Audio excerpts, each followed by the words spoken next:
வேத புத்தகத்தை திறந்து நீதிமொழிகள் 28வது அதிகாரம் 20வது வசனத்தை நாம் எல்லாரும் சேர்ந்து, உண்மையுள்ள மனுஷன் பரிபூரண ஆசீர்வாதங்களை பெறுவான், ஐஸ்வர்யவான் ஆகிறதற்கு தீவிரிக்கிறவனோ ஆக்கினைக்கு தப்பான்.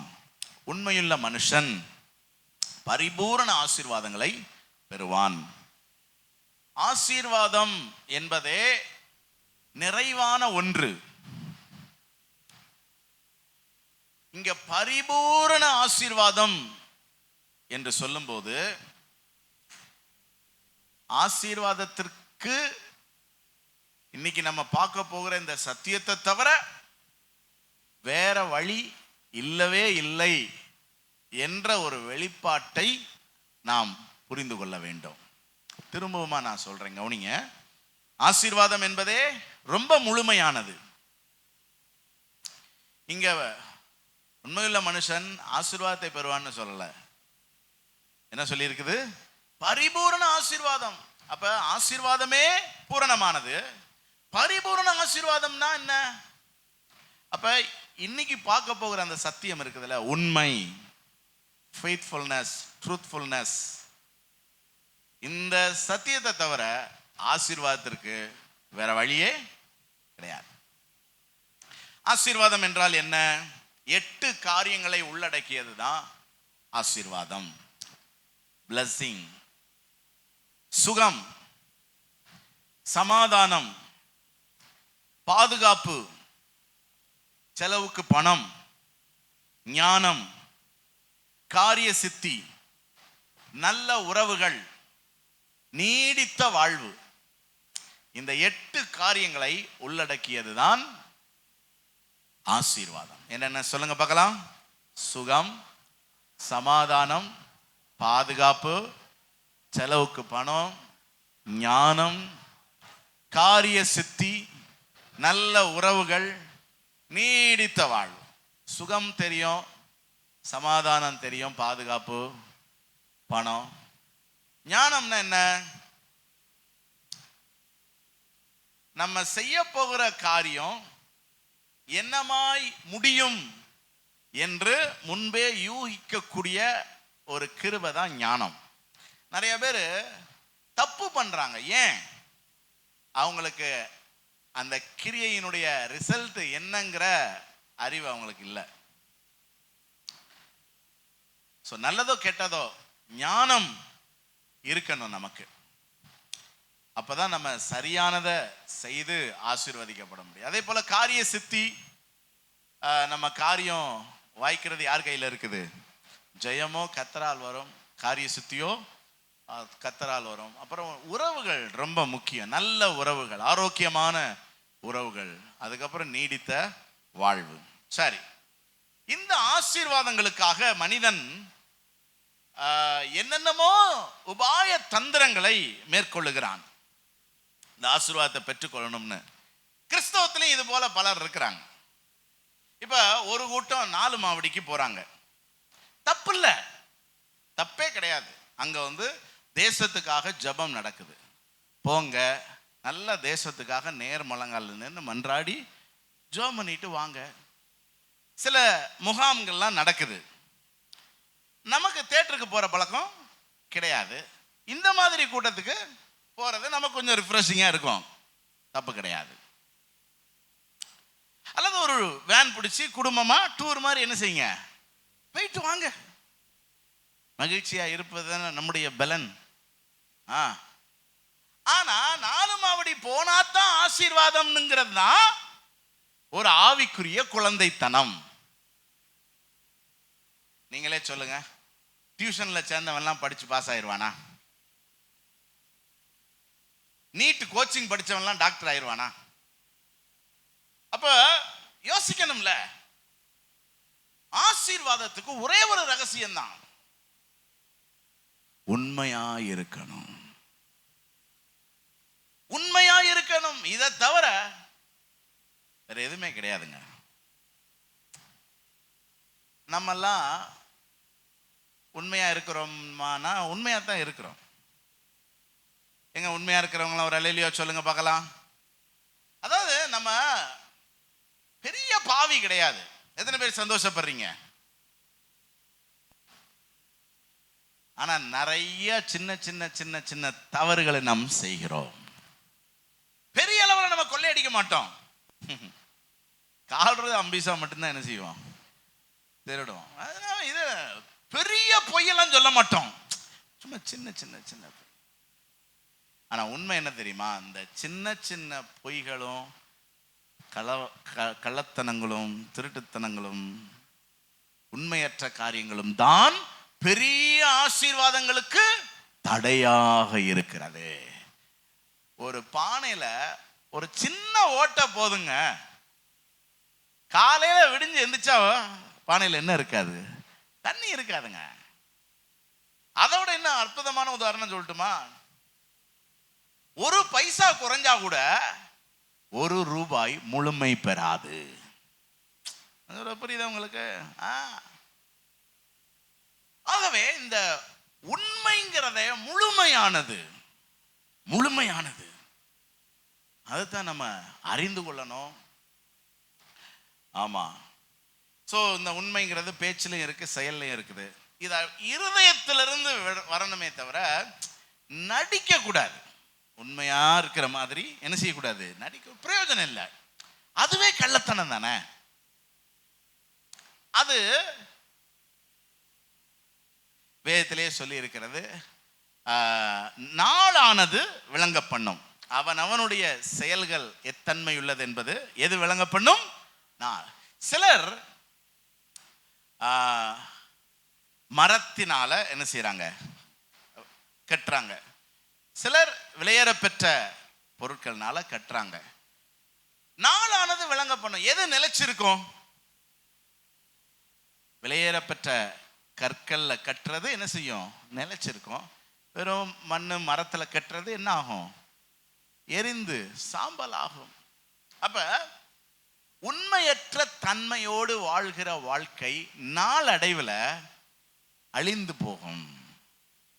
ஆசீர்வாதத்தை பெற முடியாது, நன்மையை பெற முடியாது. அப்படிதான் நிறைய பேரு நாம என்னென்னமோ செஞ்சிருக்கிறோம், ஆனா நம்ம செஞ்சக்கூடிய பலனை நம்ம அடையலையே அப்படிங்கிற ஒரு மனக்குறை இருக்குது. அதுக்கு காரணம் என்னன்னா, நம்ம செஞ்சோம், ஆனா எவ்வளவு தூரம் நம்ம உண்மையா வாழ்ந்தோம், உண்மையா செஞ்சோம். சோ இன்னைக்கு சில விஷயங்களை நம்ம பார்க்க போறோம். முதல்ல ஜெபத்துல இருந்தே நம்ம தொடங்குவோம். சங்கீதம் 145:18, தம்மை நோக்கி கூப்பிடுகிற யாவருக்கும், உண்மையாய் தம்மை நோக்கி கூப்பிடுகிற யாவருக்கும் கர்த்தர். ஜெபத்துல கூட நமக்கு என்ன தேவைப்படுகிறது? உண்மை. இன்னைக்கு ஜெபத்துக்கு பதில் உண்டா அப்படின்னா உண்டு, ஆனா எல்லா ஜெபத்துக்கும் பதில் கிடையாதுங்கிறத இன்னைக்கு நம்ம இந்த வசனத்துல இருந்து தெரிஞ்சுக்கிறோம். தம்மை நோக்கி கூப்பிடுகிற யாவருக்கும் கர்த்தர் சமீபமா இருக்கிறான்னு சொல்லவே இல்லை, தம்மை நோக்கி கூப்பிடுகிற யாவருக்கும்னு சொல்லிட்டு அடுத்து என்ன போட்டிருக்கு? உண்மையாய். இப்ப உதாரணத்துக்கு அதிகாலை ஜெபம் அப்படிங்கிறது வழக்கமானது. வழக்கமானதுன்னா என்னது? வாரத்துல 3 நாளைக்கு கரெக்டா நம்ம என்ன செஞ்சிடணும்? பண்ணிடணும். அப்படியா? ஆயுள் முழுவதும் எவ்வளவு உண்மையா நம்ம செய்யறோம்? எங்க போன வாரம் திங்கக்கிழமை ஜெபம் பண்ணவங்க அல்லேலூயா சொல்லுங்க. அல்லேலூயா. செவ்வாய்க்கிழமை ஜெபம் பண்ணவங்க அல்லேலூயா சொல்லுங்க. புதன்கிழமை ஜெபம் பண்ணவங்க அல்லேலூயா சொல்லுங்க. வியாழன், வெள்ளி, சனி, ஞாயிறு. ஒரு சிலர் உண்மையா இருக்கிறனால தான் அப்பப்போ மழை பெய்யுது போல. சரி, ஜெபம் பண்றவங்களுக்காக சந்தோஷம். ஆனா நிறைய பேர்ட்ட அந்த கன்சிஸ்டன்சி கிடையாது. நீங்க என்னைக்கோ ஒரு நாள் சந்தர்ப்ப சூழ்நிலையில ஜெபம் பண்றதெல்லாம் அது உண்மை ஆகாது. ஆமா, ஜெபத்தின் மேல நம்ம எல்லாருக்கும் விசுவாசம் இருக்குது. ஆனா ஏன் இந்த சபையில நடக்கிற உபவாச ஜெபம், திறப்பின் வாசல் ஜெபத்தெல்லாம் நம்ம கலந்து கொள்றது இல்லை? ஏதாவது பிரச்சனை, போராட்டம் அப்படின்னு ஜெபிக்கிறதுக்கு பெயர் சந்தர்ப்பவாதம். நமக்கே தெரியும் நம்ம ஜெபத்துக்கு என்ன கிடைக்காதுன்னு, பதில் கிடைக்காதுன்னு. அதுக்கு தான் பாஸ்டர்ட்ட வர்றது. பாஸ்டர் சொன்னங்க பாஸ்டர், பாஸ்டர் யாருக்கு ஜெபம் பண்ணுவார்? பாஸ்டர் புது விசுவாசிகளுக்கு ஜெபம் பண்ணுவார். ஏன்னா அவங்களுக்கு ஜெபிக்க தெரியாது.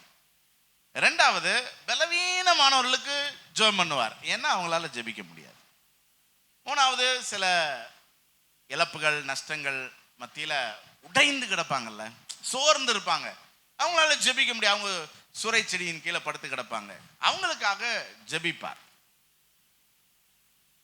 இப்போ உங்களுக்காக நான் சாப்பிட முடியுமா? புரியுதா உங்களுக்கு வித்தியாசம்? அப்ப பாஸ்டர்ட்ட சொல்லக்கூடாதா? சொல்லுங்க. ஜெபிக்கிறோம், எல்லாரையும் நேசிக்கிறோம், எல்லாருக்காகவும் ஜெபம் பண்ணிக்கிட்டே தான் இருக்கிறோம். ஆனா நீங்க சத்தியத்தை நல்லா புரிந்து கொள்ளணும். வேதத்துல இருந்து நான் சொல்றேன். 1 சாமுவேல் 7:8 ஜனங்கள் சாமுவேலை நோக்கி, நம்முடைய தேவனாகிய கர்த்தர் எங்களை பெலிஸ்தரின் கைக்கு நீங்களாக்கி ரட்சிக்கும்படிக்கு எங்களுக்காக அவரை நோக்கி ஓயாமல் வேண்டிக் கொள்ளும். ஜனங்கள் பாஸ்டர்ட்ட சொல்றாங்க, ஐயா இந்த ஜனங்களுடைய கரத்துல இருந்து கர்த்தர் விடுதலையாக்குறதுக்காக எங்களுக்காக என்ன செய்யுங்க, ஜெபம் பண்ணுங்க. அப்பொழுது சாமுவேல் பால் குடிக்கிற ஒரு ஆட்டுக்குட்டியை பிடித்து அதை கர்த்தருக்கு பலி செலுத்தி இஸ்ரவேலுக்காக கர்த்தரை நோக்கி வேண்டிக் கொண்டான். கர்த்தர் அவனுக்கு மறுமொழி அருளி செய்தார். அப்ப கர்த்தர் பாஸ்டர் உங்களுக்காக ஜெபிக்கிற ஜெபத்தை கேட்கிறாரா இல்லையா? கேட்கிறார். அதே நேரம் எரேமியா 11:14 வாங்க. எரேமியா 11:14 இந்த ஜனத்துக்காக நீ விண்ணப்பம் பண்ண வேண்டாம். யார்கிட்ட சொல்றாரு? பாஸ்டர்ட்ட சொல்றாரு. அவர்களுக்காக மன்றாடவும் கெஞ்சவும் வேண்டாம். அவர்கள் தங்கள் ஆபத்து நிமித்தம் என்னை நோக்கி கூப்பிடும் காலத்தில் நான் கேளாதிருப்பேன். எத்தனை பேருக்கு வசனம் புரியுது? நீங்க சந்தர்ப்பவாத ஜெபம் பண்ணீங்கன்னா அந்த ஜெபத்துக்கு கர்த்தர் என்ன செய்ய மாட்டாரா? நீங்க ஆபத்துக்கு, நம்ம என்ன சொல்லுவோம், ஆண்டவரே ஆபத்து காலத்தில் என்னை நோக்கி கூப்பிடு என்று சொன்னீரே. ஆனா இங்க சொல்லிட்டாருங்க, நீ ஆபத்து நிமித்தம் என்னை நோக்கி கூப்பிட்டீனா நான் ஜெபத்தை என்ன செய்ய மாட்டேன், கேட்க மாட்டேன். பாஸ்டர்ட்டையும் போய் சொல்லாத. இங்க பாஸ்டர்ட்ட தான் சொல்றாரு, நீ அவனுக்காக ஜெபம் பண்ணாதடா. அவனுக்கு இப்ப பிரச்சனைங்கிறதுனால என்ன செய்யறான், ஜெபத்துக்கு வர்றான். இன்னொரு வசனம் பாருங்களேன், எரேமியா 15:1 கர்த்தர் என்னை நோக்கி, மோசேயும் சாமுவேலும் செல்வின் பாஸ்டரும் என் முகத்துக்கு முன்பாக நின்றாலும் என் மனம் இந்த ஜனங்கள் பட்சமாய் சாராது. இவர்கள் என் முகத்தை விட்டு புறப்பட போகும்படி இவர்களை துரத்தி விடு. ஜோமன் வர்ற ஆட்களை துரத்த சொல்றாருங்க. அப்ப இவங்கெல்லாம் யாரு? சந்தர்ப்பவாத ஜப வீரர்கள். ஜபத்துல நமக்கு விசுவாசம் இருக்குதுங்க, உண்மை இருக்குதா? அதைத்தான் ஆண்டவர் கேட்கிறாரு. ஜபம் என்பது தேவனோடு உள்ள உறவு. அதில் உண்மையா இராமல் நாம் எப்படி ஜெபிக்க முடியும்? அல்லது நம்முடைய ஜெபத்துக்கு எப்படி பதில் வரும்? குறைஞ்சபட்ச சில காரியங்களை சொல்றேன், தயவு செய்து கவனிங்க. தினமும் காலையில ரொம்பலாம் வேண்டாம், நானே ரொம்ப உங்களுக்கு சலுகை பண்ணி கொடுக்குறேன். 10 நிமிஷம், அதாவது ஜெபமே பண்ணாதவங்க கூட ஜெபிச்சுட்டு இருக்கவங்க குறைச்சிடாதீங்க. 10 நிமிஷம் ஆவது படுத்துக்கிட்டு ஜெபம் பண்ணாதீங்க. ஜெபம் பண்றதே 10 நிமிஷம் தான், அதனால முழங்கால நில்லுங்க. 10 நிமிஷமாவது ஜெபம் பண்ணு. ஆனா கன்சிஸ்டன்சி வேணும், தொடர்ச்சியான ஜெபமா இருக்கணும். ஒரு நாள் கூட என்ன செய்யக்கூடாது, விடக்கூடாது. ஏங்க நீங்க தூங்கி எழும்புறீங்க, போய் மோகம் கை கால் கழுவிட்டு வாங்க, உட்காருங்க. ஒரு 10 நிமிஷம் என்ன ஆயிரும்? 10 நிமிஷம் ஜெபம் பண்ண முடியாத அளவுக்கா நம்ம பிஸியா இருக்கோம்? இல்ல, அப்படி பிஸியா இருந்து என்னத்தை சம்பாதிச்சிட போறோம்? அதிகாலையில் இருட்டோட எழுந்து நேரப்பட வேலையில் தரித்து வருத்தத்தின் அப்பத்தை சாப்பிடுகிறது விருதா. வசனம் நல்லா தெரியுதே நமக்கு. நான் தயவு செய்து சொல்றேன், காலையில எந்திரிச்ச உடனே 10 நிமிஷமாவது மணி டைம் வச்சு, இப்பதான் எல்லாத்தையும் செல்போன் இருக்குல்ல, ஆமா கரெக்டா, ஆமா டைமர் வச்சுக்கோங்க. 10 நிமிஷம் செட் பண்ணிட்டு கண்ணை மூடுங்க. 10 நிமிஷம் முடிஞ்சோடனே அதுவே கீ கீ கீ கீன்னு என்ன செய்யும், அடிக்கும். 10 நிமிஷமாவது. ஏங்க இதுக்கும் குறையா நான் உங்களுக்கு உபதேசத்தை எளிமையாக்க முடியாதுங்க. இது கூட நீங்க பண்ண மாட்டீங்க அப்படின்னா நீங்க என்னைக்காவது ஒரு நாள் பண்ற ஜெபத்துக்கு பதில் கிடையாது. ஜெபத்துல உண்மை தேவை. ஜெபம் தேவனோடு உள்ள உறவு. தேவனோடு உள்ள உறவுல நமக்கு ஒரு உண்மை தேவை. அப்புறம் குடும்ப ஜெபம் பண்ணுங்க. குடும்ப ஜெபம் பண்ணுங்க.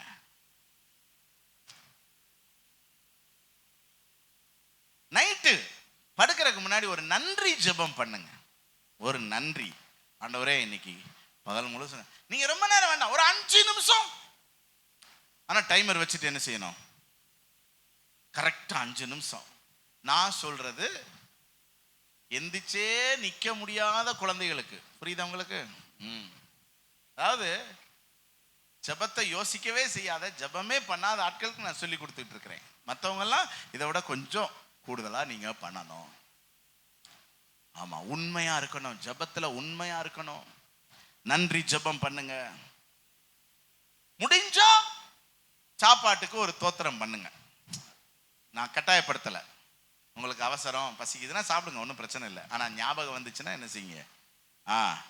அது மாதிரி வேலையை துவங்குறீங்க, ஒரு சின்ன ஜெபம். ரொம்ப நேரம், ஒரு நிமிஷம், ஒரு 60 செகண்ட் வேலையை தொடங்குறதுக்கு முன்னாடி ஒரு ஜெபம் பண்ணலாம்ல. இந்த பட்டாசு வெடிச்சுது, எப்படி வெடிக்குது, அது அவங்களுக்கும் ஆபத்து, அவங்களுக்கும் எவ்வளோ நஷ்டம், சுத்தி இருந்த ஊருக்கே நஷ்டம். பாருங்க, உண்மை இல்லை மக்கள்கிட்ட. என்ன இல்லை? உண்மை இல்லை. சரி, மக்களை விடுங்க, நம்மகிட்ட என்ன இருக்குது? பிள்ளைகளே, அந்த ஒரு நிமிஷம் ஜெபத்துல நீங்க உண்மையா இருந்தீங்கன்னா ஆண்டவர் எவ்வளவு ஆசீர்வதிப்பார் தெரியுமா? ஒரு பிரயாணம் போறீங்க, ஜெபம் பண்ணிட்டு போங்க. ஆமா, ஆனா நான் இதெல்லாம் எதையுமே நான் கட்டாயப்படுத்தலைங்க. இந்த அதிகாலை ஜெபம், இரவுல ஜெபம், இது நீங்க உண்மையா இருக்கணும். மற்றபடி இடையில உள்ள ஜெபங்கள்லாம் நான் ரொம்ப கட்டாயப்படுத்தலை. ஆனா அடுத்து ஒரு 2 ஜெபம் இருக்குது. சபையில நடக்கிற உபவாச ஜெபமும் திறப்பின் வாசல் ஜெபமும் கண்டிப்பா வரணும். கண்டிப்பா ஜெபிக்கணும். ஜெபத்துல நீங்க உண்மையா இருந்தா தான் ஆசீர்வாதம். இரண்டாவது, ஆண்டவருடைய வார்த்தைக்கு கீழ்ப்படுகிறதுல நமக்கு உண்மை தேவை.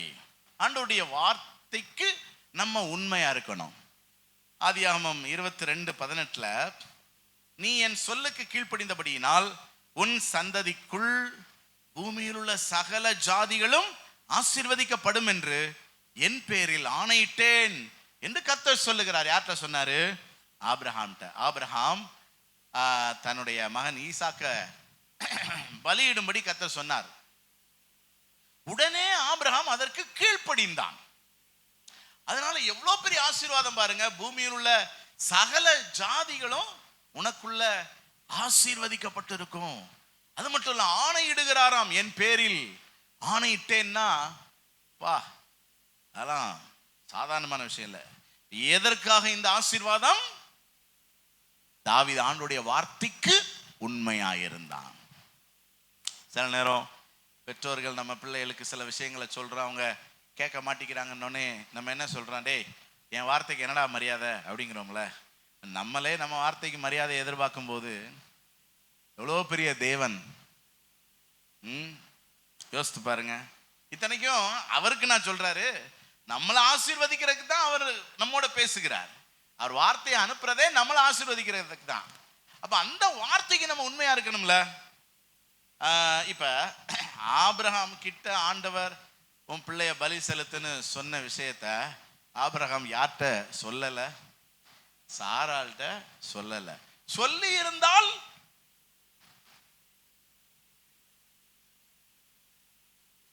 இன்னொரு சம்பவம் நமக்கு இத கனெக்ட் பண்ணோம். ஆதியாகமம் 3:17 பாருங்க. ஆதியாகமம் 3:17 பின்பு அவர் ஆதாமை நோக்கி, நீ உன் மனைவியின் வார்த்தைக்கு செவி கொடுத்து புசிக்க வேண்டாம் என்று நான் உனக்கு விலக்கின விருட்சத்தின் கனியை. ஐயா, யார் வார்த்தைக்கு செவி கொடுத்தார்? இப்ப புரியுதா ஆபிரகாம் ஏன் மனைவிட்ட சொல்லலன்னு? சொல்லி இருந்தா இருப்பாங்களா? அப்ப கர்த்தருடைய வார்த்தைக்கு ஆபிரகாம் உண்மையுள்ளவனாயிருந்தான்.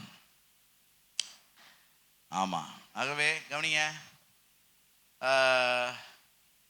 ஆதாம் ஏவாள்கிட்ட ஆண்டவர் சொன்னாரு, அப்ப இதை புசிக்காத, அவ்வளவுதான். அந்த ஒரே ஒரு வார்த்தை. இப்ப சாத்தான் வந்து சொல்றான் சர்ப்பத்தின் மூலமா, இதை நீங்கள் புசிக்கும் நாளில் உங்கள் கண்கள் திறக்கப்பட்டு நீங்கள் நன்மை தீமை அறிந்து தேவர்களை போல் ஆவி. இப்ப இவங்க என்ன சொல்லியிருக்கணும், எப்பா இருக்கட்டும், எங்களுக்கு அந்த பழத்தை புசிக்கிறதுனால கோடி நன்மை கிடைக்கிறதாகவே இருக்கட்டும், ஆனாலும் நாங்க யாருடைய வார்த்தைக்கு உண்மையா இருக்கணும், புசிக்க வேண்டாம்னு சொன்ன கர்த்தருடைய வார்த்தைக்கு உண்மையா இருந்து நாங்க என்ன செய்யக்கூடாது, ஆண்டவருடைய வார்த்தைக்கு. ஆண்டவர் எப்படிங்க பேசுவாரு? நேரா வந்து அப்படி பேசுவாரா? இல்லைங்க, பாஸ்டர் மூலம் பேசுவாரு, பெற்றோர் மூலம் பேசுவாரு, கணவன் மூலம் மனைவி மூலம் பேசுவாரு. கவனிங்க, எல்லாருக்கும் மனசாட்சி இருக்குதுங்க, அவ்வளவுதான். உங்க மனசாட்சிக்கு என்ன தோணுதோ செய்யுங்க, அவ்வளவுதான். ஆனா அவனுடைய கிரியைக்கு தக்க பலன் அங்கதான் இருக்குது, அங்கதான் இருக்கு. ஏன் நமக்கு ஆசீர்வாதம் இல்லை? நம்ம கிரியைகள் இல்ல. நம்ம எந்த அளவுக்கு ஆண்டோடைய வார்த்தைக்கு உண்மையா இருந்தோம், எந்த அளவுக்கு ஆண்டோடைய வார்த்தையை கனம் பண்ணோம். வார்த்தைக்கு உண்மையா இருங்க. தாவீது சவுலால துரத்தப்படுறான், ஓடிக்கிட்டே இருக்கிறான். ஒரு நாள் சவுல் வகையா சிக்கிட்டான் தாவீது கையில. இப்ப கூட இருந்தவன் சொல்றான், இன்னையோட நமக்கு கெட்ட நேரம் முடிஞ்சு, ஆனா அந்த கெட்ட நேரத்தை முடிக்கணும், அதனால நீர் போடுறீரா நான் போடவா அப்படின்னு கேட்குறாங்க பக்கத்தில் இருக்கிறவங்க. அப்போ தாவீது சொல்கிறான், வேண்டாம், தேவன் அபிஷேகம் பண்ணி வைத்த மேல் கையை நான் என்ன செய்யக்கூடாது, போடக்கூடாது, போடாதபடி கர்த்தர் என்னை காப்பாராக, அதனால நீயும் போட வேண்டாம் நானும் போட வேண்டாம் அப்படின்ட்டு போய் சவுலின் சால்வையின் தொங்கலை அறுத்து கொண்டான். அடுத்து போட்டிருக்கு பைபிள்ல, அறுத்து கொண்டது நிமித்தம் அவனுடைய மனம் அடித்தது, அடித்து கொண்டது. கவனிங்க, அப்ப மனசு இருக்கா இல்லையா? தொட்டு பாருங்க, உங்களுக்கு மனசு இருக்கா? பக்கத்துல பார்த்து கேளுங்க, உனக்கெல்லாம் மனசு இருக்குதா? இருக்கு, எல்லாருக்குமே இருக்குது. அது சொல்ல நீ என்ன செய்யணும் என்ன செய்யக்கூடாதுன்னு அதை ஃபாலோ பண்ணுங்க, அதுக்காக ஸ்ட்ராங்கா நில்லுங்க. என்ன, ஆமா, நீங்க எந்த அளவுக்கு கர்த்தருக்கு உண்மையா இருக்கிறீங்களோ கர்த்தர் உங்களை ஓஹோன்னு உயர்த்துவார். உண்மையுள்ள மனுஷன். மூன்றாவது, வேலையில உண்மை, கிரியைகள்ல உண்மை நமக்கு வேண்டும். நீதிமொழிகள் 22:29 சொல்லுது, தன் வேலையில் ஜாக்கிரதையா இருக்கிறவனை கண்டால் அவன் நீசருக்கு முன்பாக நில்லாமல் ராஜாக்களுக்கு முன்பாக நிற்பான். ஆங்கிலத்துல, if you two your job well, நீ நல்லா வேலை செஞ்சினா, you will work for a ruler and never be a slave. நீ அடிமையா இருக்க மாட்ட, நீ ஆளுகிறவனாய் இருப்ப, அல்லது ஆளுகிறவர்களோடு இருப்ப, நல்ல வேலை செஞ்சினா. அப்ப கவனிங்க, உங்க வாழ்க்கையினுடைய உயர்வுக்கு, சம்பள உயர்வுக்கு, சம்பாத்தியத்துக்கு, பொருளாதாரத்துக்கு ஆண்டவர் கொடுக்கிற உத்தரவாதம் என்ன தெரியுமா? ஒழுங்கா வேலை பாரு, ஒழுங்கா உண்மையாரு வேலையில. என்ன வேலை? உங்களுடைய வேலை என்ன? உங்களுடைய வேலை என்ன? சிலருக்கு படிக்கிற வேலை. அப்ப படிக்கிற வேலையை எப்படி செய்யணுமா? உண்மையா செய். ஒரு முதலாளிக்கு நீங்க வேலை செய்யலாம், உண்மையா இருங்க. சிலருக்கு சொந்த வியாபாரம் தொழில் இருக்கும், அதையும் உண்மையா செய்யுங்க. சிலருக்கு உத்தியோகம், ப்ரொஃபஷனல்ஸ், உண்மையா இருங்க. சிலர் கூலி வேலை செய்வீங்க, யாருக்குனாலும் சரி, வேலை பார்த்தா கூலி, ரைட்டு, அதை உண்மையா செய்யுங்க.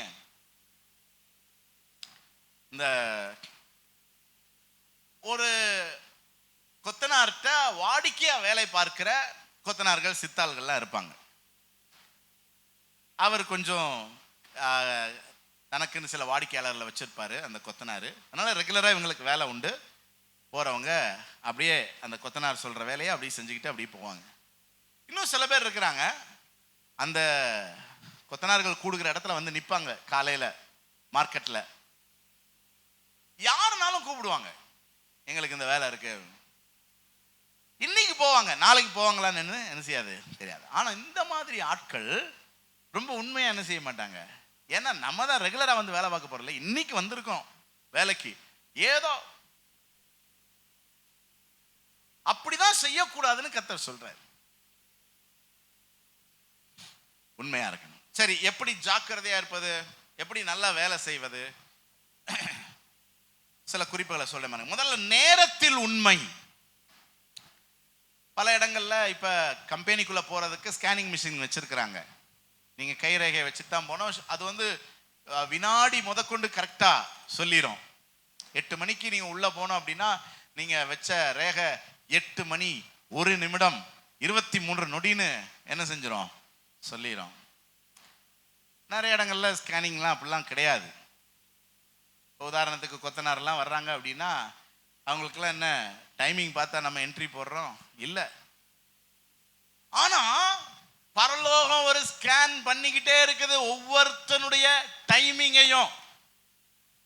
நான் சொல்றது புரியுதா உங்களுக்கு? இப்ப நீங்க உங்களுடைய வேலை ஸ்தலத்துக்கு எத்தனை மணிக்கு போகணும் சொல்லுங்க பார்க்கலாம்.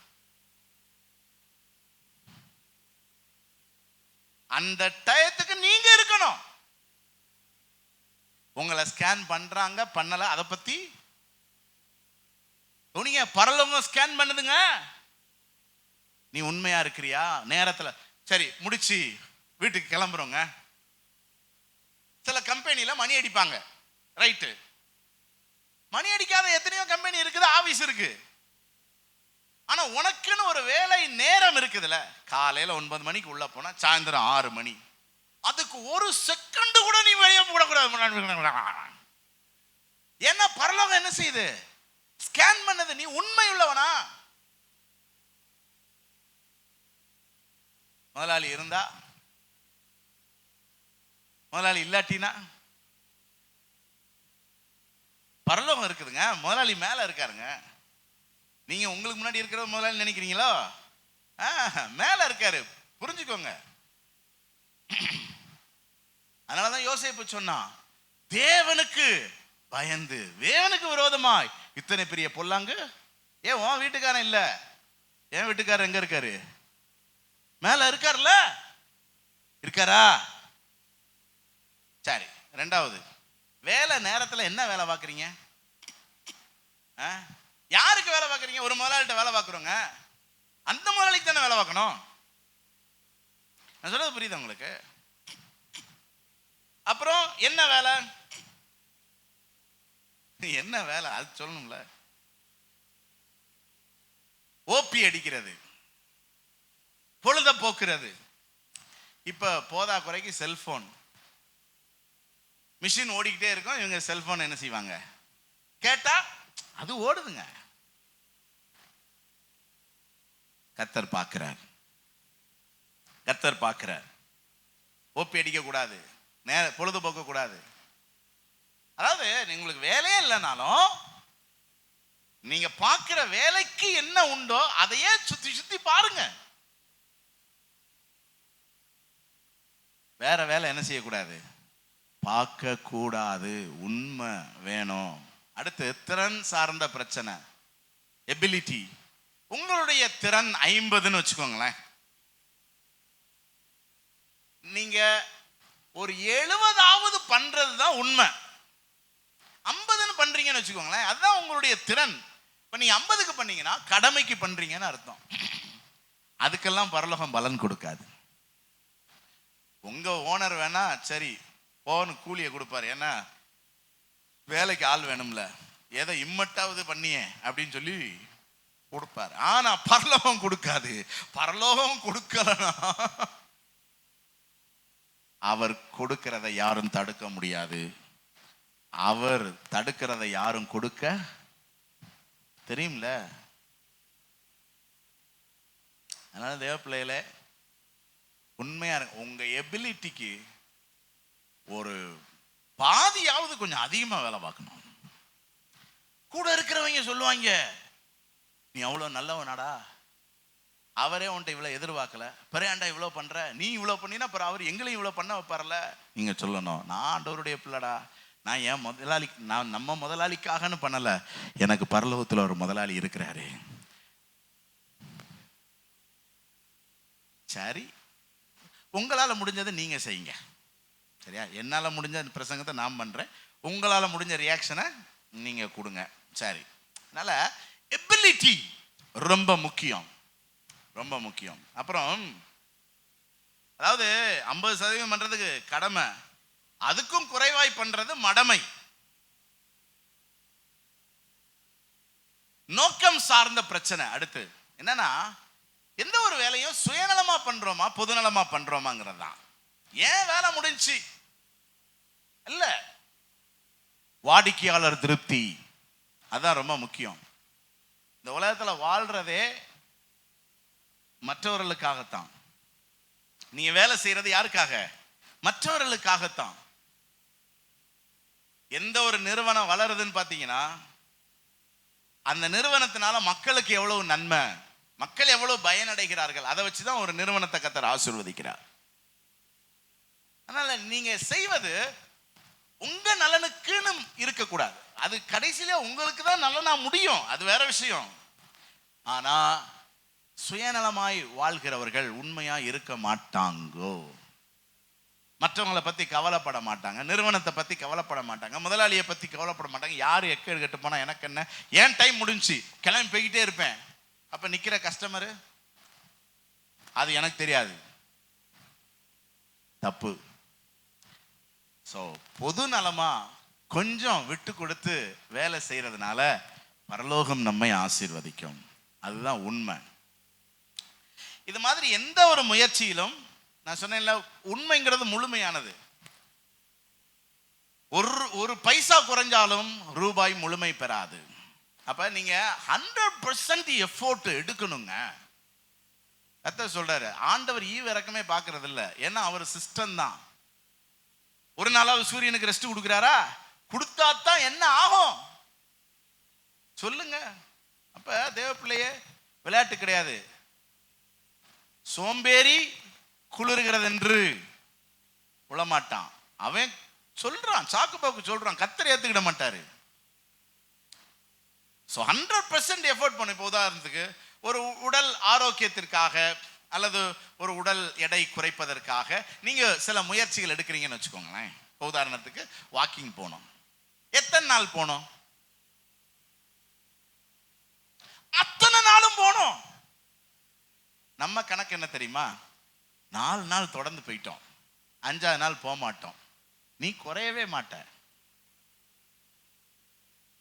சரி, நம்ம நான்வெஜ் எடுக்க வேண்டாம். எத்தனை நாள் எடுக்கக்கூடாது? ஏன் அத்தனை நாள் எடுக்கக்கூடாது? நம்ம கணக்கு என்ன? 10 நாள் சாப்பிடல, 11ஆவது நாள் வச்சு வெளுத்துறது. கவனிங்க, 1% குறைந்தாலும் நீங்கள் பலனை பார்க்க முடியாது. நான் சொல்றேன், சில விஷயங்கள் ஏன் நமக்கு நடக்க மாட்டேங்குது, ஏன் நம்மளால முடியலை அப்படின்னு எந்த ஒரு விஷயத்துல, குடும்ப காரியமா இருக்கலாம், தனிப்பட்ட காரியமா இருக்கலாம், தனிப்பட்ட இலக்குகளா இருக்கலாம், லட்சியங்களா இருக்கலாம், ஊழியமா இருக்கலாம், எதுவா இருந்தாலும் சரி, 100% எஃபோர்ட் எங்க இருக்குதோ அங்கதான் ரிசல்ட்டை நீங்க என்ன செய்ய முடியும். இதுல படிக்கிற பிள்ளைகளுக்கு நான் சிறப்பா சில விஷயங்களை சொல்ல விரும்புகிறேன். என்னன்னா, உண்மையாய் படிக்கிறவன் தான் நல்ல நிலைமைக்கு வருவான். நல்ல மார்க் எடுக்கிறவங்க எல்லாம் பாத்தீங்கன்னா, அவன் மற்றவங்களுக்காக படிக்கிறவன் இல்ல, தனக்காக படிக்கிறவன். நமக்குன்னு 100%. அதான் சொன்னேன்ல, எனக்கு எபிலிட்டி 50 தான், ஆனா நான் எஃபோர்ட் எவ்வளவு போடணும்? 70 to 75 போடணும். அவன் தான் உண்மை உள்ளவன். அவன் நிச்சயம் நல்ல நிலைமைக்கு வரும். அதனால நல்ல நிலைமைக்கு, நல்ல நிலைமைக்கு வந்தவன்லாம் படிப்பாளி அறிவாளி கிடையாது. அப்ப நீ முட்டாள்னு ஒத்துக்கிடுவியா? அது மட்டும் ஒத்துக்கிட மாட்டோம்ல, கிடையாது. அவன் உண்மை உள்ளவன், நீ உண்மை இல்லாதவன். நீ படிக்க வேண்டிய நேரத்துல நீ வேற என்னமா பண்ணி இருக்கிற, என்ன பண்ணன்னு சொல்ல மாட்ட. நீ கேட்டா படிச்சேன், நீ படிச்ச எத்தனை சதவிகிதம், உன் எபிலிட்டிக்கு எவ்வளவு கூடுதலா படிச்ச, அதான் முக்கியம். சரி, என்னென்னலாம் கள்ளத்தனம் பண்றாங்க படிக்கிற பிள்ளைகள் நானே சொல்லட்டுமா? சொல்ல மாட்டீங்க. வீட்டு பாடம் செய்யாமல் போவது, உண்மையற்ற தன்மை. அதனால என்ன, நீ நல்லா வரமாட்ட. ஏன்னா உண்மை இல்லாதவன் ஆசீர்வதிக்கப்படவே, மார்க் எடுக்கவே முடியாது. மார்க்குக்கும் வீட்டு பாடத்துக்கும் சம்பந்தம் இருக்கியா? ஏன்னா உனக்கு மார்க் கொடுக்கிறவர் அங்க இருக்கிறாரு, மேல இருக்கிறாரு. அப்புறம் அன்னன்னைக்கு பாடத்தை படிக்காது என்ன? ஆமா, நம்ம பெரிய ஐன்ஸ்டீன் அறிவாளியில, அதனால நம்ம மொத்தமா படிச்சிருவோம். அப்புறம் பாடம் நடத்தும் போது கவனிக்காதது, உண்மையற்ற தன்மை. அவர் உசுர கொடுத்து நடத்திட்டு இருக்காருல்ல, நீ என்னமோ கனவு கண்டுகிட்டு இருந்தீங்கன்னா அது எவ்வளவு பெரிய துரோகம். பேசி பொழுத போக்குறது, விளையாண்டு பொழுத போக்குறது. அப்புறம் பரீட்சையில பார்த்து எழுதுறது. மார்க் வந்துடும் நீ நினைக்கிற, மேல ஒருத்தர் இருக்கிறாரு. மார்க்க திருத்தி கள்ளத்தனம் பண்றது, வீட்டுக்கு மார்க்க தெரியாமலேயே. யாருக்கு நஷ்டம்? உண்மையுள்ள மனுஷன் பரிபூர்ண ஆசீர்வாதத்தை பெறுவான். இப்ப உண்மைக்கு எதிரானது இந்த சோம்பல். கவனிச்சுக்கோங்க. இந்த வாலிப வயதில் இருக்கிறவங்களுக்கு நான் சில விஷயங்களை சொல்ல விரும்புறேன். இந்த காதலிப்பது எப்படி எப்படி அதாவது காதலே கள்ளக்காதல் தாங்க. புரியுதா? எப்படின்னு நான் சொல்றேன், கவனிங்களேன். ரொம்ப சிம்பிளா உங்களுக்கு எல்லாத்துக்குமே நல்லா ஈஸியா புரியும். இப்ப குழந்தையா இருக்கும்போது அந்த பிள்ளை அம்மா அப்பாவை ரொம்ப நேசிக்கும். அப்படியே அம்மாவையே பார்த்துக்கிட்டே இருக்கும். பார்த்துருக்கீங்களா? அப்படியே மூஞ்சியே தடவிக்கிட்டே இருக்கும். அப்படி டிபெண்டா இருக்கும். அப்புறம் வளரும் போது உடன்பிறப்புகளை நேசிக்கும். பிள்ளைகள் உடன்பிறப்புகளை நேசிப்போம். நம்ம எல்லாரும் அப்படிதான் வந்திருக்கிறோம். அப்புறம் ஒரு 14-15 வயசு வரும்போது தான் எதிர்ப்பாளர் மேல ஒரு ஈர்ப்பு உண்டாகும். இயல்பா 14-15 வயசுக்கு மேல எதிர்ப்பாளர் மேல ஒரு ஈர்ப்பு உண்டாகும். எதிர்ப்பாளரை பார்க்க தூண்டப்படுவோம், பார்ப்போம், பார்த்துக்கிட்டே இருக்கணும் போல தோன்றும், பேசணும்னு தோணும், விளையாடணும்னு தோணும். அந்த மாதிரியான தூண்டுதல் யார் கொடுத்தது? சாத்தான் அல்ல, கர்த்தர் தான் கொடுத்திருக்கிறாரு. எந்த வயசுல? 14 வயசுல. ஏன் கொடுத்தாரு தெரியுமா? நீ கல்யாணம் பண்ணணுங்கிறதுக்காக. எந்த வயசுல? புரியுதா? 14. அப்படிதானே வாழ்ந்தாங்க மக்கள். 20 வயசுக்கு கீழே நான் கல்யாணம் பண்ணேன்னு சொல்லுவாங்களா? கவிதை கடங்கங்களா? அது நிறைய இருக்கு, சொல்ல மாட்டோம் இல்லையா? ஏங்க முந்திலாம் 14 வயசு பையன் வந்துட்டான்னா அந்த முறை பொண்ணு வயசுக்கு வர்றதுக்காகத்தான் வெயிட் பண்ணுவாங்க. வயசுக்கு வந்துட்டா அதுக்கு ஒரு 13-14 வயசு இருக்கும், இவனுக்கு ஒரு 16-17 வயசு இருக்கும். நான் சொல்றது உண்மையா இல்லையா? ஏன்னா அப்ப படிப்பு கிடையாது. அதனால சட்டு போட்டு கல்யாணத்தை பண்ணி விட்டு முடிச்சிருவான். அவன் 30 வயசுக்குள்ள 10-15 பிள்ளைகளை பெத்து செட்டில் ஆகிருவாங்க. இது ஃபேக்ட். அப்ப அந்த 14 வயசுக்கு மேல எதிர்ப்பாளர் மேலான ஈர்ப்புங்கிறது இயற்கையானது. எதற்காக கர்த்தர் கொடுத்திருக்கா? அப்படின்னா நீ என்ன செய்வ? கல்யாணம் பண்ணுவ, கல்யாணம் பண்ணி லவ் பண்ணுவ, கல்யாணம் பண்ணி அந்த பொண்ணோடைய வாழ்வ. சரி, இப்ப நமக்கு என்ன பிரச்சனை? படிக்க வேண்டியது இருக்கு. அதனால இப்ப பெண்ணின் திருமண வயதை 21க்கு நகர்த்தி வச்சுட்டாங்க. ஏன்னா குறைஞ்சபட்சம் பொம்பளை பிள்ளைகள் இப்ப என்ன படிக்கணும்? முந்தி +2 படிக்கணும்னு சொன்னாங்க, இப்ப ஒரு டிகிரி முடிக்கணும்னு சொல்லிருக்காங்க. காலத்தின் கட்டாயம். அப்ப இப்ப எப்பதான் உனக்கு கல்யாணம்? புரியுதா உனக்கு? அப்ப உனக்கு 14 வயசுலயே பசி எடுத்தாலும், ஏன்னா இப்ப கல்யாணம் பண்ண முடியாது. ஆனா இவன் என்ன பண்றான் தெரியுமா?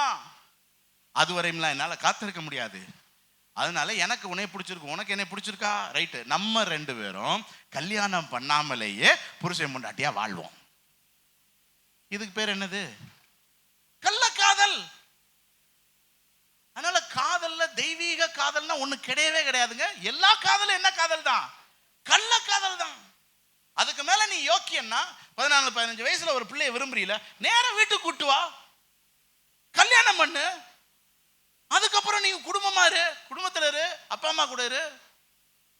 முடியாதுல? பிறனத்துக்கு பண்ற கள்ளத்தனம் தானே. உண்மை இருக்குதா? மறைஞ்சு மறைஞ்சு ஒளிஞ்சு ஒளிஞ்சு செய்யறதெல்லாம் உண்மையா? உனக்கு நல்லா தெரியும் பாஸ்டர் அப்பா அம்மாவுக்கு பிடிக்காதுன்னு தெரியும், பாஸ்டருக்கு சுத்தமா பிடிக்காதுன்னு தெரியும், சமுதாயத்துக்கும் இது பிரியம் இல்லைன்னு தெரியும். அதுக்கும் மேல ஒளிஞ்சு நீ பண்ணினா, உண்மை இல்லைனா எப்படி ஆசீர்வதிக்கப்படுவோம்? உண்மையுள்ள மனுஷன் பரிபூர்ண ஆசீர்வாதத்தை. ஆனா அந்த கல்யாணத்துக்கு முன்னாடி லவ்ங்கிறது ஒண்ணு கிடையவே கிடையாது. அதுக்கு பெயர் கள்ளக்காதல்.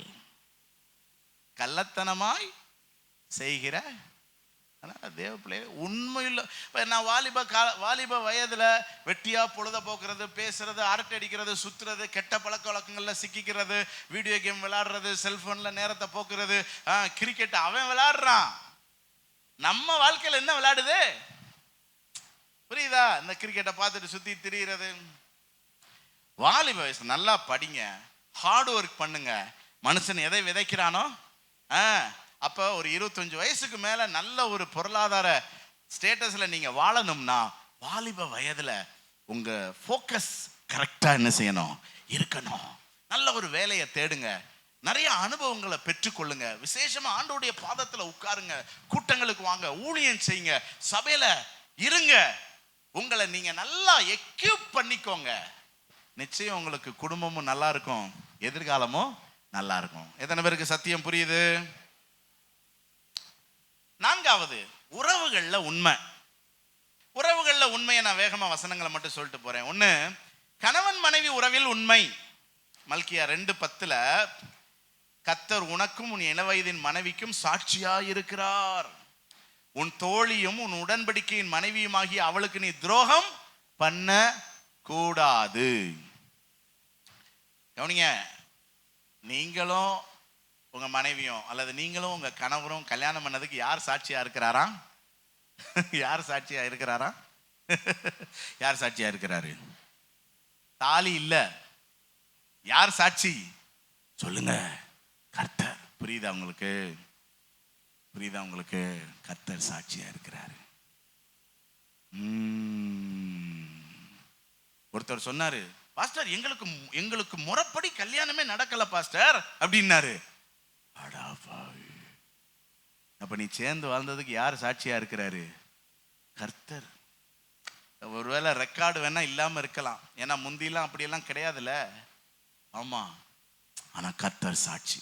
நல்ல மனைவிக்கு கணவனுக்கு துரோகம் பண்ணக்கூடாது. 2வது, பிள்ளைகள் பெற்றோரிடத்துல உண்மையா இருக்கணும். கவனிங்க, பிள்ளைகளை நல்வழிப்படுத்துறதுக்காக பெற்றோர் சில கடினமான வழியில நடத்துறாங்க, இல்லைன்னு சொல்ல. நீங்க நல்லா இருக்கணுங்க ஆலோசனை சொல்லுவாங்க, திட்டுவாங்க, அடிப்பாங்க, சில தடைகளை விதிப்பாங்க, சில ரெஸ்ட்ரிக்ஷன்ஸ்லாம். இதுக்காக பிள்ளைகள் பொய் சொல்றது, கள்ளத்தனம் பண்றது, ஒளிச்சு செய்யறது, பாஸ்வேர்டை போட்டு மறைக்கிறது, கால் ஹிஸ்டரியை டெலீட் பண்றது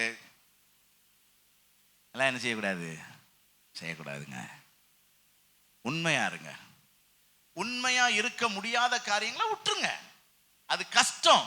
தன் பாவங்களை மறைக்கிறவன், தெரியுதுல வசனம் இவ்வளோ பிளைனா இருக்குது.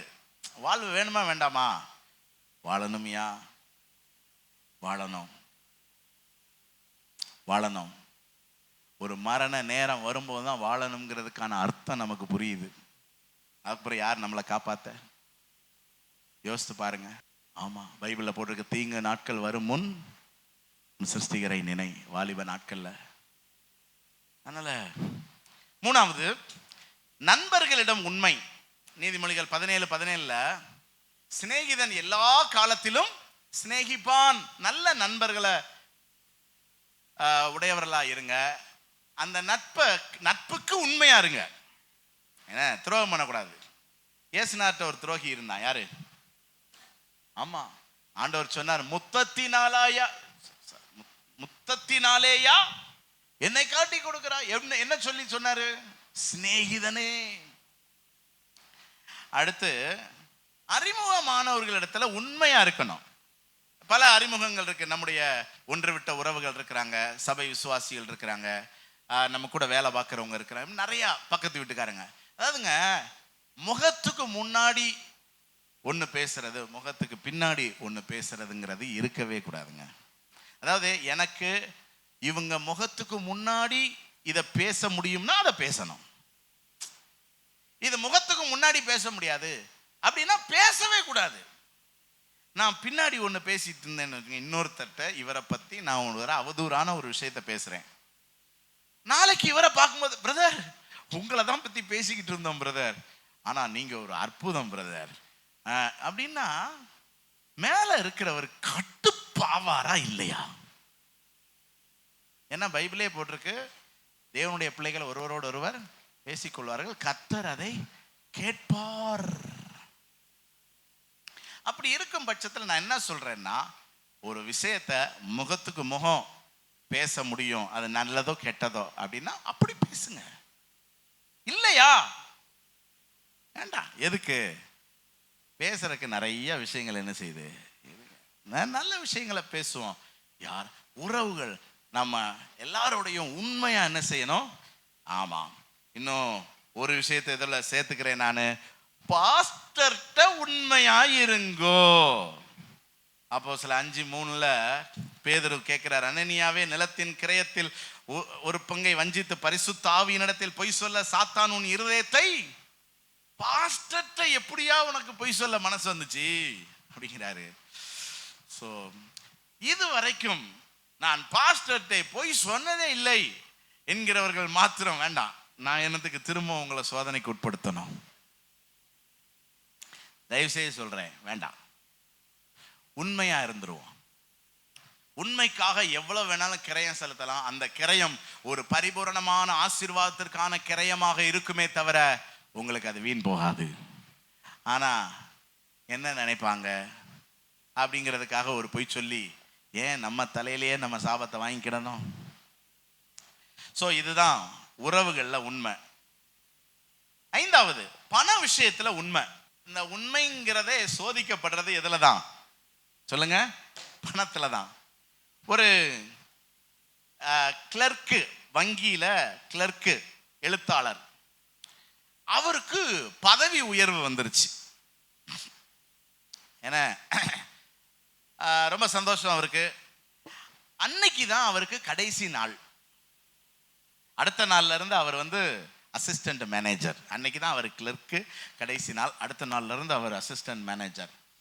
அன்னைக்கு வேலை பார்த்துக்கிட்டு இருக்கும் போதே இன்டர்வல் டைம், பின்னாடி கேன்டீன்ல போய் டீ சாப்பிட போனார்.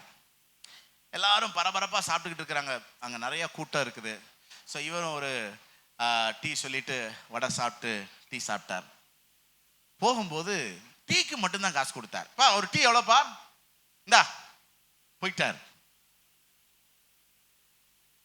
அன்னைக்கு அவருக்கு ஒரு லெட்டர் வந்துச்சு, உங்க பதவி உயர்வு கேன்சல் ஆகிறது. என்ன காரணம் தெரியுமா? அங்கேயே அந்த வங்கி உயர் அதிகாரி ஒருத்தர் உட்கார்ந்து இருந்திருக்கிறார் டீ குடிச்சிட்டு. அவர் இவரை கவனிச்சு இருந்திருக்கிறாரு. இவர் என்னடா வடை சாப்பிட்டுட்டு டீக்கு மட்டும் என்ன செய்யறாரு? அப்ப வடை எவ்வளவுங்க? ஒரு வடைனா 7 ரூபாயோ 8 ரூபாயோ, 2 வடைனா 14 ரூபாயோ 16 ரூபாயோ. இதுல என்ன இவருக்கு சொத்து அழிஞ்சிரும். ஆனா இந்த விஷயத்துல உண்மை இல்லாதவன் கையில நம்பி வங்கியை கொடுக்க முடியுமா? நீங்க 10 ரூபா திருடனும் 1000 ரூபா திருடன்லாம் வித்தியாசம் கிடையாதுங்க. 10 ரூபாயை திருடுறவன் 1000 ரூபாயை கண்டிப்பா திருடுவான். 10 ரூபாயை திருடுறவன் கோடி ரூபாயும். நான் சொல்றது புரியுதா உங்களுக்கு? 10 ரூபாய்க்கும் ஆசைப்படக்கூடாது, கோடி ரூபாய்க்கும் ஆசைப்படக்கூடாது. நான் சொல்றது எத்தனை பேருக்கு புரியுது? ஆமா, கை கீழே காசு கிடக்குது, போய்கிட்டே இருங்க. உங்க காசு கிடையாதுல, போய்கிட்டே இருங்க. வேற எவனா எடுத்துட்டு போயிடறான். நம்ம உண்மையா இருக்கணும். நான் சொல்றது புரியுதா? சில பேர் பார்த்தீங்கன்னா எடுத்துட்டு இது உங்க இதான்பாங்க இல்லையா? என்னன்னா கேட்டேன், யாருமே அவங்க இது இல்லைன்னா உன் இதா இப்ப நீ மட்டும் கையில வச்சிருக்க, அவன் எல்லாம் வேண்டான்ட்டு போறான்ல, ஏன் இது கிடையாதுன்ட்டு போறான்ல, அப்ப ஏன் இது கிடையாதுன்னு போட்டுப்பா. காசுதான், ஏன் காசுங்கிற காசு. அப்ப இது எல்லாத்துக்குமே மூல காரணம் என்ன? ஏன் பண விஷயத்துல உண்மை இல்லைன்னா, பண ஆசை எல்லா தீமைக்கும் தேவையா? பக்கத்துல பாத்துக்கலாம், உனக்கு பண ஆசை இருக்கா? ஏன்னா பண ஆசை இருக்கிற பக்கத்துல உட்காராதீங்க, பிட் பாக்கெட் அடிப்பாங்க. தப்பு. கவனிங்க, உங்க ஆபீஸ்ல 5 பைசா கூட நீங்க திருடாதீங்க, கள்ள கணக்கு எழுதாதீங்க. ஏன்னா பலர் உங்களை பார்த்துக்கிட்டு இருக்காங்க. அந்த உயர் அதிகாரி பார்த்தாருன்னு இவர் பார்த்தாரா? பார்த்திருந்தாரு, நல்லவரா இருந்திருப்பாரு. நடிப்பு தானே அந்த நல்லவருங்கிறது. இல்லைங்க, வேண்டாம். யாரு பார்க்குறாங்க பார்க்கலங்கிறதெல்லாம் கவலையே கிடையாதுங்க. ஏன் காசுனா எடுப்பேன், இல்லாட்டினா பட்டினியா கூட என்ன செய்வேன், இருப்பேன். ஏன்னா பைபிள்ல போட்டிருக்க, திருடன் பசியை ஆற்ற திருடக்கூடாது. பசிக்குங்கிறக்கா திருடன் திருடலாமா? திருடாத. என்னை போஷிக்கிறவர் அவர், காப்பாற்றுகிறவர் அவர், ஆசீர்வதிக்கிறவர் அவர். நான் எனக்கு ஒரு கோடி கிடைக்குதுங்க, அந்த கோடியை வச்சு எனக்கு ஆசீர்வாதம் கிடையாதுங்க. மேலே ஒருத்தர் இருக்கிறாருங்க, அவர் தாங்க என்னை என்ன செய்யணும். இந்த கோடியை வச்சு எனக்கு சுகம் கிடைக்குமா, இந்த கோடியை வச்சு எனக்கு சமாதானம் கிடைக்குமா, இந்த கோடியை வச்சு எனக்கு நீடித்த ஆயுள் கிடைக்குமா, மரணத்திலிருந்து விடுதலை கிடைக்குமா, இந்த கோடியை வச்சு நல்ல உறவுகள் கிடைக்குமா? சொல்லுங்க சொல்லுங்க. கிடைக்காதல, வேண்டாம். எந்த பணத்தின் மேல நம்ம ஆசைப்பட சொல்லுங்க சத்தமா. அது மாதிரி இந்த இப்ப ஜங்கிலி ரம்மி, அப்புறம் இந்த ஷேர் மார்க்கெட்டு, இப்போ புதுசாக ஒன்று வந்திருக்குது, என்னது சிப்பா, எஸ்ஐபி இன்வெஸ்ட்மெண்ட்டு. தெரியாத மாதிரியே பார்க்குறத பாரு. கவனிங்க, தேவையில்லை. நம்ம உழைப்பின் பலன் நமக்கு கிடைச்சா நமக்கு போதும். புரியுதா உங்களுக்கு? தேவையில்லாமல் நம்மளை சாத்தான் வலையில் என்ன செய்ய வைப்பான், சிக்க வச்சு பார்ப்பான். ஸோ ஆடம்பர செலவு செய்யாதீங்க. ஆமா, கடன் வாங்கி செலவு பண்ணாதீங்க. புரியுதா? ஆமா, வாங்கின கடனை தவறாம செலுத்திருங்க. ஆண்டவர்கிட்ட சொல்லுங்க, ஆண்டவரே வாங்கிட்டேன், கொடுக்குறக்கு எனக்கு உதவி செய்யுங்கன்னு சொல்லிட்டோம் பண்ணுங்க. ஆண்டவர் நமக்கு உதவி செய்வார். இனிமேல் என்ன செய்யக்கூடாது, கடன் வாங்க கூடாது. ஆமா, கர்த்தருக்கு கொடுக்க வேண்டியதை கொடுத்துருங்க. கொடுக்கலன்னா அதுக்கு பேரும் திருடுன்னு தான் பைபிள் என்ன செஞ்சிருக்காரு, கர்த்தர் போட்டிருக்கிறார். சரி, கடைசி 6வது, ஊழியத்துல உண்மையா இருக்கணும். மத்த 25:21 உண்மையுத்தம் உள்ள ஊழியக்காரனே, கொஞ்சத்தில் உண்மையுள்ளவனாய் இருந்தாய், அநேகத்தின் மேல் உன்னை அதிகாரியா வைப்பேன். இந்த தாளந்து உவமையை பத்தி போட்டிருக்கு. 5 தாளந்து, 2 தாளந்து, 1 தாளந்து, நமக்கு எல்லாருக்கும் தெரிஞ்ச விஷயம்தான். இது எல்லாமே ஊழியத்துக்காக கொடுக்கப்படுகிற தாளந்துகள். ஆகவே எல்லாருமே ஊழியம் செய்யணுங்க. எதற்காக கர்த்தர் தாளந்துகளை தர்றாரு? ஊழியம் செய்யறதுக்கு தான். நம்மெல்லாம் பக்தர்கள் கிடையாது, ஊழியக்காரர்கள். 1 பேதுரு 2:9 சொல்லுது, நீங்களோ உங்களை அந்தகாரத்திலிருந்து ஆச்சரியமான ஒளி நடத்திற்கு வரவழைக்கப்பட்டவருடைய புண்ணியங்களை அறிவிக்கும்படிக்கு எப்படி இருக்கிறீங்க? ஆசாரிய கூட்டம். நம்மெல்லாம் ஆசாரியர்கள், ஊழியர்கள். நமக்குன்னு கொடுக்கப்பட்டிருக்கிற கிருபை வரங்களின்படி நம்ம கர்த்தருக்கு என்ன செய்யணும்? ஊழியம் செய்யணும். கடைசியா இதெல்லாம் உண்மையா இருக்கணும்னு சொன்னேன். சொல்லுங்க பார்க்கலாம். நம்பர் 1, கர்த்தரை தேடுகிறதுல உண்மையா இருக்கணும். 2வது, கர்த்தருடைய வார்த்தைக்கு நம்ம உண்மையா இருக்கணும். 3வது, வேலை, சின்ன பிள்ளைகளா பெரிய ஆட்களா யாரா இருந்தாலும் நீங்க என்ன வேலை உங்களுக்கோ அதுல நீங்க பெர்ஃபெக்டா இருங்க. 4வது, உறவுகள்ல உண்மையா இருங்க. 5வது, பணம் விஷயத்துல ரொம்ப உண்மையா இருங்க. கடைசி 6வது, ஊழியத்துல உண்மையா இருங்க. மறக்க மாட்டீங்கல்ல? ஆமா, ஒரு கதையை சொல்லி முடிக்கிறேன். ஒரு ராஜா, அவருக்கு பிள்ளை இல்லை, வாரிசு இல்லை. அதனால தன்னுடைய மாகாணத்துல அடுத்து யார ராஜாவா ஏற்படுத்தலாம்னு ஒரு சோதனை வைத்தார். எப்படி இந்த மாதிரி இதுனா தான் எவ்வளவு பேர் வருவாங்க? 4 பேர் வேலைக்கு 4000 பேர் பரீட்சை எழுதுற காலம் இது. அது மாதிரி ஏகப்பட்ட பேர் வந்துட்டாங்க. உடனே ராஜா சொன்னாரு, எல்லாருக்கும் ஒரு விதை கொடுத்து, இதை உங்க தொட்டியில போட்டு யார் நல்ல சிறப்பா வளர்த்து கொண்டு வரீங்களோ அதை பொறுத்து தான் நான் செலக்ட் பண்ணுவேன்ட்டு அனுப்பி விட்டார். எல்லாம் வளர்த்தாங்க. ஒரு வருஷம் இல்லை, ஒரு குறிப்பிட்ட காலம் கழிச்சு ராஜா கூப்பிட்டு விட்டார். கொண்டு வந்தாங்க. பார்த்தா அழகழகா வளர்த்துருக்குறாங்க. ரொம்ப அழகழகா பூத்து இருக்குது. ரொம்ப பிரயாசப்பட்டு வளர்த்துருக்குறாங்க. அவங்க ஒவ்வொரு தொட்டியும் பார்க்க அவ்வளோ அழகா இருக்கு. ஒரு தொட்டி மட்டும் ஒண்ணுமே இல்லை, வெறும் மண்ணு. எல்லாம் என்னன்னாங்க. ஆமா, அவன் சொன்ன, நான் என்ன ஒண்ணு, நான் தண்ணியெல்லாம் ஊத்துனேன், ஆனா வளரல அப்படின்னா. ராஜா வந்தார். இவனுக்கு என்னதான் தண்டனை கொடுக்க போறாரோன்னு எல்லாரும் பார்த்துக்கிட்டு இருந்தாங்க வேடிக்கை.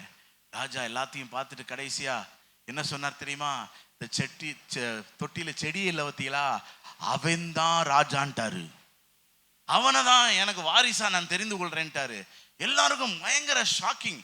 என்ன ராஜாவே, எங்க செடியை பாருங்க, அந்த செடியை பாருங்க, எப்படி நாங்க வளர்த்துருக்கிறோம். அவன் சொன்னாரு, நீ எப்படி வளர்த்தன்னு எனக்கு தெரியும்ல. நான் கொடுத்த விதை செத்த விதை. நான் கொடுத்த விதை என்ன விதை? ஆனா நான் செடியை கேட்டேங்கிறதுக்காக நீ பிராடுத்தனமா என்ன பண்ணிருக்கிற, வேற எதையோ விதைய போட்டு செடியை வளர்த்துருக்கிற. இவன் ஒருத்தன் தான் அந்த விதைக்கு தண்ணியை ஊத்தி இருக்கிறான். இப்ப உண்மை உள்ளவன் யாரு? இவன் தான். கவனிங்க, நம்ம உண்மையா இருக்கிறத விட்டு செடியை வளர்த்துக்கிட்டு இருக்கிறோம்னா என்ன அர்த்தம்? நம்ம ஆசீர்வதிக்கப்படணும்னா அதை இதையும் செய்யறதுல ஒரு பிரயோஜனம் இல்லை. உண்மையா இருங்க. அவன் எவ்வளவு தூரம்னாலும் உங்களை ஓவர்டேக் பண்ணிட்டு, ஏன்னா உண்மை இல்லாதவங்க தான் ஓவர்டேக் பண்ணிட்டு போறாங்க. யாரை பத்தியும் கவலைப்படாதீங்க. உண்மையுள்ள மனுஷன் பரிபூர்ண ஆசீர்வாதங்களை நிச்சயமாய் பெறுவான். உண்மையுள்ளவன் என்று கருதி ஊழியம் தந்தீரே,